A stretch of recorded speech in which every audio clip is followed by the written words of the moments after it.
Healthy nutrition or healthy eating is one of the three core elements to a healthy lifestyle. A lot of people struggle with eating healthy, but what I've found out is it's not due to misinformation or not having enough information. It's an emotion problem. Eating healthy is important because it dictates how we function, how long we live, and what we can do in life, and also how healthy we are and how we feel. Food is the source of fuel our bodies run on, so it's important to get it right. Food is energy. It is the energy we fuel our bodies with. Stop for a second and think about that. Anything like how your brain functions, how your muscles contract, how your heart beats, how your liver detoxes, depends on the fuel you give it. It's no surprise to feel bad after processed foods. How could you feel any other way?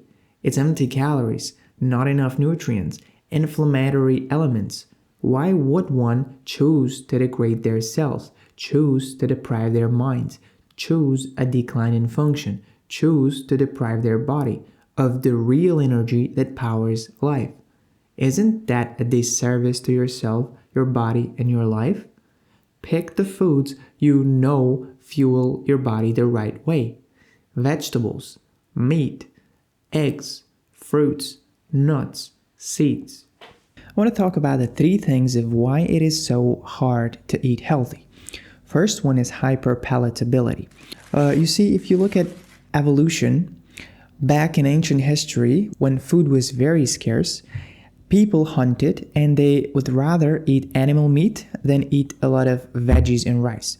And yet in today's society, we proclaim that, like the vegan things, as being the healthiest, That is probably a little shift that occurred due to people overeating too many calories, which are more found in animal products than in plant-based products, and people under moving, that's why they gain in weight. However, I think we missed the boat. Calorie density in a food, at least back in ancient times, meant you could survive for longer. So this is why when they were to hunt an animal and eat it, it was like the big thing, and only the rich people could have that. And richer people could have more meat, and eating rice and Brussels sprouts and vegetables wasn't that big of a deal because the energy doesn't last that long and it falls straight back down. The problem in today's world is not meat or animal products. The problem is palatability. We have created so many hyperpalatable foods that when you just ingest it, although it has no nutrients, it shoots up a lot of dopamine in your brain and it packs a ton of calories. To your brain and to your body, this is a good thing because they think that that's what you need to survive for longer. But the thing is, food is not scarce anymore. Like most of the people on earth could have enough food to survive. And eating hyperpalatable foods, we're talking like things like chips, things like creamers, things like cakes, is signaling to our body something that mattered back in evolution, but is not really relevant right now. Like we could easily eat clean, non-processed meat and veggies and do just fine. Next thing is inconvenience. Inconvenience is a big problem when it comes to healthy eating. When you think of what a healthy diet in most cases is made up of, you're probably going to be looking at starchy complex carbohydrates and vegetables and meat, and then you're going to be looking at things like nuts, fruits, especially berries, and things like seeds, cocoa, etc. So a lot of healthy eaters have their pre-packed bags of, berries and chocolate and nuts, but you can't just live on it all the time. You need something else, like, sweet potatoes or rice with chicken or salmon or eggs or whatever. And these foods that I just mentioned aren't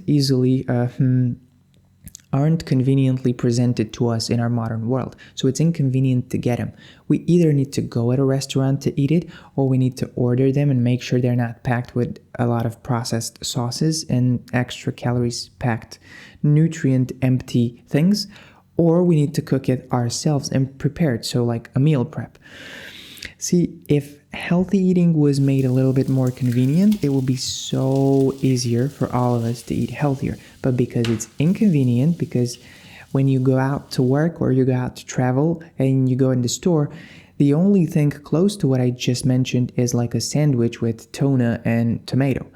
You can't really get those healthy, nutritious foods on one plate, besides, of course, berries, nuts, oats, and bananas, in an easy, convenient, and practical format. And if we could find ways to cook or prepare such healthy, or if we could find grocery shops or restaurants that were aware of this and could cook the food to really be healthy and not compete in the realm of hyperpalatability, health eating would be much more convenient. Like if you are addicted to porn, you're probably going to have a very hard time creating a deep and meaningful relationship. If you watch a lot of Netflix, you're probably not going to find social interactions to be that stimulating. Same goes when you watch too much TikTok. It's because these things have been designed to shoot up, to squirt up dopamine in your brain, so they're very satisfactory. When we eat that processed food, there's a high spike of dopamine in our brain.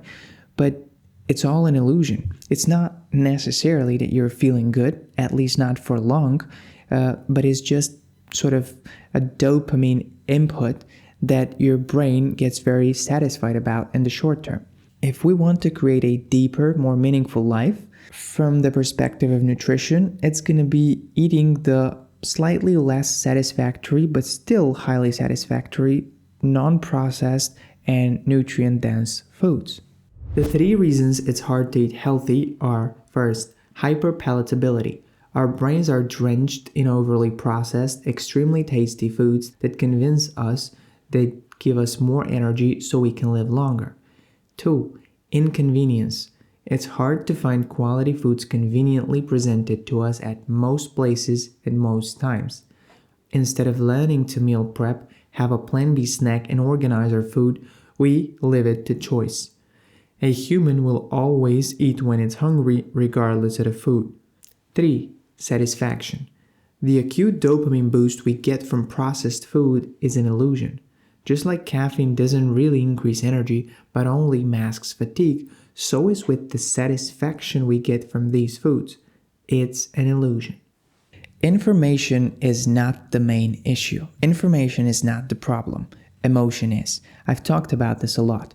The reason I started Vital Scent is because I wanted people to have a place where they can get on and see and soak up a lot of the practical information, which is also backed by science, and learn to live healthier. But I went to the depths of writing 7,000 to 8,000 words on just avocado and the compounds in it and how it can contribute to heart health and brain function and all that. But people, I realize, don't care about the technicals. A lot of them, they do know the basic technicals that are actually important. So in other words, most people, we know what's healthier and what's not. We don't need a ton of tools and tips and tricks and hacks. What we need is priorities. Most people can make a distinction. Like, I'm going to give you a little exercise. If I say a donut or broccoli, it's a very easy choice. It's the broccoli. If I say salmon or deep fried chicken, it's the salmon every day of the week. If I say orange juice, processed with sugars from the store, or an orange, you're going to pick the orange if you want to be healthier. Like, it's very easy. A lot of people can distinguish this. So information in most cases is not the problem. The problem is the way we value health. The problem is that health isn't our priority because nothing has happened to us yet. We can still function normally. Although our function is degrading and we're getting more tired, we can still kind of function okay, And that's why we're not so, I need to do something for my health. That's why we're like living as if we were immortal. If we can find a way to fix our internals and sort of value health more, it's so much easier to make the right choice, because I know that an avocado is going to give me more stable energy than a big bowl of white pasta. So a lot of times people want answers, people want specifics, people want direction, and they ask, well, yeah, but why do you want to be healthy so much, And it's really because it's a better way of being. It's not trendy, it's not modern, it's just better to be healthy. This is a black or white type of answer. You don't really have to look at all the reasons of why. It's better to be healthy than unhealthy, because some things are just better than others. Like, if I were to ask you and you had to only pick one, would you rather be rich or poor? Most, if not all people, would choose to be rich. If I asked you, well, Would you rather be high energy or low energy? Most people be high energy. Would you rather be 21 or 88? You'd rather be 21. Like a lot of these things, you're just like, it's better. It's better to have more money. It's better to have more energy. It's better to be younger because it means I'll live longer. Well, why is it any different with health? Like it's better to be healthy than not. It's better to be energetic than not. It's just a better way of being. You can do more in life. You can enjoy it better. You can create more. You can do more adventures. You can even earn more and be more productive. You can live life to the fullest. Most of us are perfectionists. We soak in the idea we don't know enough, and when we learn it all, then we'll start eating cleaner. But here's what you need to know. Here's how much you need to know to start. And here is what you know. Information is not the problem. It never was. Your values are. Let's shift that. Let's make health a priority. Now, a little bit on our relationship with food and a couple of nuances I've seen in both other people and in myself as well. What has helped me eat cleaner. So first of all, you need to understand that food is not just calories and energy. Food is a great stress reliever. When we eat, our blood goes into the belly and we have less blood to go into our brain and our muscles. When we eat, we also stimulate the parasympathetic nervous system. So instead of being in a fight or flight mode when your adrenaline and cortisol shoots up, when you eat, exactly the opposite happens. Adrenaline and cortisol go slowly down, and then we have things like melatonin, serotonin, and dopamine that increase a little bit more. This just works to put your body in a relaxed state where you can rest and digest the food better. This is why eating feels so good. So one of the problems in eating cleaner is hyperpalatable foods and high-calorie foods are going to relieve stress, at least acutely, more. And this is why people tend to overeat in terms of calories. If we could find ways to manage stress better, maybe this is a better strategy of preventing overeating and stress-related eating. Next thing is judgment and resistance. In my journey as well, I saw a lot of this. Because I want to be healthy, I have a certain standard. It's hard for me to eat specifically deep fried foods, things like donuts and French fries and things like, chicken wings. Very rarely I would do it. And so a lot of times I've seen this resistance, this internal fight, this judgment, this inclusion of persona. Whether you had that avocado or that French toast or the chicken wings, it doesn't determine what kind of person you are. It's really not personal. It's more about looking and understanding that to sort of relieve that pressure. Because a lot of times people are stuck in judgment. Like if I eat this food, I'm not a good person because I'm still doing the same thing that I shouldn't and I'm gaining weight. Well, a lot of times it's about realizing that unhealthy food doesn't make you a bad person. It just is a more suboptimal way of eating if you care about health, energy, which I believe everyone should. Your life's on the line. So if we reduce that judgment, I feel there's going to be a lot less resistance in eating one bad meal out of a 10, right? When there's a lot less resistance, we're not really thinking about, am I on my diet or off my diet? We just have one bad meal and that won't break our diet. Our diet can still be great, but we just had a bad meal. Not a big deal. We get back to eating clean. That's it. And it's a much more efficient way of eating and thinking about food than judging yourself. This brings forth the point of how strict you are or how high of a standard you have for what a healthy food means, how much healthy food means to you. Being too strict is also not good. If you're never eating anything that's very satisfactory in a social context, but it's not exactly the best thing for your health, well, a lot of times you're going to have more of that judgment and more of that sort of resistance, and your cortisol and your adrenaline is going to go up, and you're going to spend a lot more energy and time thinking about, oh, that was unhealthy, instead of being like, well, okay, I had one bad meal out of the last 20 I had. That's cool. I enjoyed it. I can enjoy that. So the net effect of not being too strict is positive. That's what I say. Like my standard is eating about 90% clean, meaning I have a little bit of time and room for social gatherings, for planned errors, and for eating foods that are satisfactory, but I'm not overdoing it. The unconscious eater. See, losing weight and dieting in general are very different for different people in terms of how hard it is to do it. For a lot of healthy and skinny people, it's like nothing. It just goes, it's on autopilot, it's a habit. And they feel it's the same for everyone else. But that's not true. I think everyone who is fit and healthy and eating healthy is easy for them should never judge someone who's not doing that and should try to lower the bar of entrance to make it easier for the human who doesn't eat that healthy or is overweight to make that positive shift towards a better diet a lot easier, to reduce the friction. In a way, the point of this is to understand that there is no superiority in terms of who you are if you eat healthy or if you eat unhealthy. It's not fair to judge anyone on anything because you have no idea in what family someone grew up. What is their psychological tolerance for food? What is the amount of stress they're going under? Are their hormones out of whack? Do they have some perception and relationship with food which may make things harder for them? So it's very important to understand, to listen, and to try to lower the bar for everyone around you to make healthy eating a good thing. Not to be like, I'm superior because I'm eating walnuts and salmon, but be like, maybe we can try a healthier recipe here and tell me if you find it delicious or not.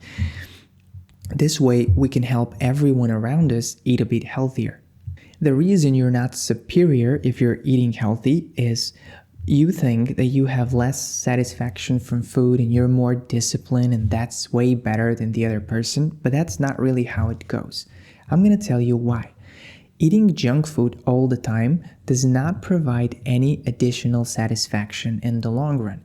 Eating junk food only provides satisfaction, as in cheap dopamine to your brain, only when you haven't been doing it for the past few days. What I mean by that is, in Macedonia, I took about 7 days where I was like, I'm gonna relax a little bit and eat everything outside in restaurants. And the first day was very good, the second as well. But then as the days progressed, 4th, 5th, 6th day, I didn't enjoy the burger, I didn't enjoy the pasta, I didn't enjoy the pizza any more than I enjoy my healthy meals. It actually become less enjoyable because I always had it. So what I mean by that is someone who always eats relatively unhealthy for like 80% of their diet, they're not deriving as much enjoyment from it as you might think they do. Another thing is a lot of people who eat relatively unhealthy, they live on autopilot. They may go to that Starbucks and they don't even think about the coffee having 500 calories and having a lot of creamers and trans fats and sugars. They just go and do it. It's kind of like a routine, you know? People don't think about eating takeout pasta with these processed fats. It's just a routine. The problem was not valuing health before that to determine which food is going to fuel me better and help me better, sustain me better in the long run. It's kind of like an autopilot. Nutrition is not that important for them and they're just eating whatever's out there, you know? The last thing is that both healthy and unhealthy people, in terms of diet, both get similar amounts of pleasure. It's not like when you eat unhealthy, you get a ton more dopamine because you just get used to it. Just as getting that more dopamine from unhealthy processed foods that's going to leave you tired afterwards, you have the good and then you have the being tired afterwards, which is bad. Let's say that healthy eating is not delicious. Let's just say it's not true, but let's just say it. The healthy person is going to eat and not going to get as much dopamine, but they're going to get more stable energy and they're going to feel better for longer. They're going to have more sustainable energy, right? So the paradox is neither one gives you that much more pleasure if we would just look at pleasure. Both are to a certain extent pleasureful, if that's what we could call it. There really isn't much more satisfaction to be derived from eating processed foods. Yes, a quick dopamine spike is there, but an energy crash follows afterwards. Acutely, we did get something good, but all in all, we didn't really get that much from it. The first sugar-packed cake tastes and feels amazing. The more you go on, the 10th one doesn't even bring 20% of the satisfaction of the first. You just keep on eating feeling sicklish. Point is, even if there is a place for junk food, make it so rare it's enjoyable. Food carries energy. Energy means life. As you've seen in previous videos, your brain is programmed to keep you alive. That means it needs to be very, very efficient for you to not run out of energy. The way we humans do this is eat calorie-dense foods and move less. So we have created more energy and we haven't spent it here. But that was a good thing back when when food scarcity in ancient times was a real thing. Like people needed to get as high amount of calories as they could to survive. But that evolutionary drive, in a way, it's still in us. And that's a problem. Because nowadays food isn't as scarce and we have these foods that are packed with calories that are hyperpalatable, but the problem is we undermove, we're not spending it.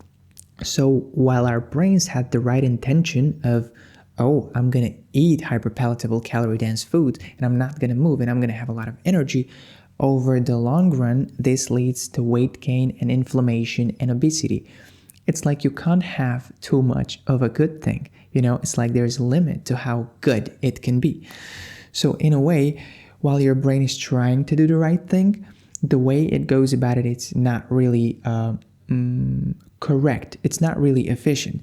For your body to be able to be healthy and sustain energy, it needs movement, more movement, so that it adapts to creating more energy, and it needs less processed, less hyperpalatable, even less calorie-dense foods, we could argue, for you to be able to keep life, to sustain energy in life at a better baseline. Again, the problem came because we undermove and because foods are too packed in calories and not so nutrient dense. Like back in the past, mostly the big hunters, the richer people, would get all the meat and leave seeds and quinoa and vegetables for the lower classes. That is because they knew and felt that meat packed a lot more calories. To them, being overweight was a symbol of resourcefulness. Like there were very few overweight people back in ancient times. Now, in the more undeveloped countries, the rates of obesity are higher, which shouldn't be logical if undeveloped countries have less foods. But the thing is, underdeveloped countries have less quality food, less nutrient-dense food, and more processed, quick energy kind of food. So our brains still cannot distinguish that being overweight back then and having more calories was a sign of resourcefulness, which now isn't really relevant in this world because most people have enough food. Energy production is interesting. Most of the unhealthy habits we do tend to result in a quick dopamine spike that makes us feel good, gives us a glimpse of increased energy that doesn't really last. Most of the healthy habits stimulate the body to actually produce more real energy, sustainable for longer. Last question, a little bit more practical focus, is to understand how can we now eat healthier with all the information we got. You need to value health. You need to find a reason of why health is important for you and your life, why you are so important and valuable to be healthy. Second thing is understand that basics still work. You don't need a lot of fancy diets. If you were just to craft a diet where you just eliminate, exclude, or minimize processed fat and processed sugars, you would have like a big plate of vegetables, meat, complex carbohydrates, berries and other low glycemic fruits, some healthy desserts, some nuts, some seeds, and this is what makes a good diet. And even further, practical step of how to do this is think about the 5 meals that you eat on a weekly basis. Most of us do not eat hundreds of different meals on a monthly basis. Most of us really stick to about 5 things. And if you can master and healthize those 5 meals by slightly switching the maybe ratio of fats and protein to carbs, or maybe throwing some foods off and including some others that are healthier, if you can just master these 5 meals, you have done 90% of the job to get there to eating healthy. Next thing is to develop a better relationship with food. Instead of judging your persona based on what you eat, maybe try to look at food as a source of fuel that's going to power your energy, power your body, and dictate what you can do in life. When you see things this way, there's a lot less judgment and resistance, and you kind of want to eat healthy because you want your life to be better. You want to feel better, don't you? Next thing is plan ahead. Whether you have gym workouts, whether you are traveling, whether you are having a busy week and you need to meal prep, planning ahead is crucial. Buying the right foods, buying the right things, planning in advance, prepping your meals, it's going to make a huge difference. Having plan B snacks is going to make a huge difference in how convenient and practical you make eating healthy.